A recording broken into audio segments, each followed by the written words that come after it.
Yes, well, okay, you've published an article in TP before. What was it on? Well, I've published a number. I published the big one was about literature in language teaching and the use of longer works, I think, in literature and language teaching, which was actually a joy to write because I'm an academic and I very often write for academic journals, and I knew who my audience was, and it was great really to think, okay, this is going to go to teachers, and I've got to make sure that my ideas are clear, and that what I want to say really transfers, and what is it that teachers can then use in the classroom, and then also be able to take with them, and that will be what I call sort of generative, in that these were their ideas that they can then take on and do themselves. What kind of response did you get to your article? Did people email you? I don't think so, but I think one of the nice things about that article is that I have the PDF.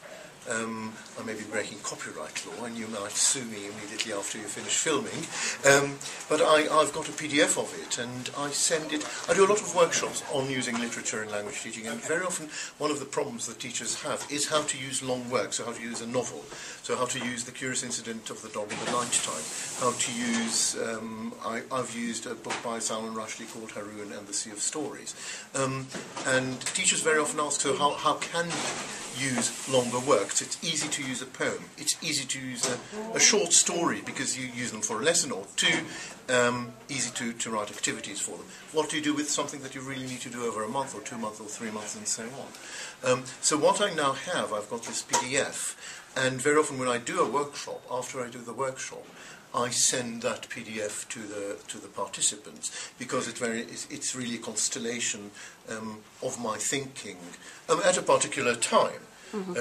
about how to use longer works in the language classroom. Right. So, and I think, and a lot of teachers have used that article and have come back to me, but these are people that I send it to. That's very good. How have your ideas developed since you wrote the article? Is there anything you would, if you were to write it again, is there anything that you would add to it? I think I've looked at other works. I think it was very interesting at the time to work with the works that I had. One of the things that I enjoy doing really most is taking the techniques or the thinking that I had then and really applying it to new works. Right. Yes. So, as I mentioned The Curious Incident of the Dog in the Night Time, I mentioned Haroun and the Sea of Stories.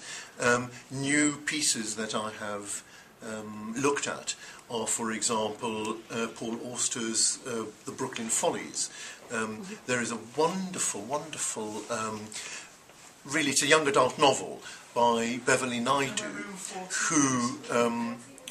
who has called The Other Side of Truth, which is about two Nigerian children who are smuggled into Britain. Their mother gets killed, is murdered, because their father is a journalist, and he's trying to expose the truth about some of the things that are happening.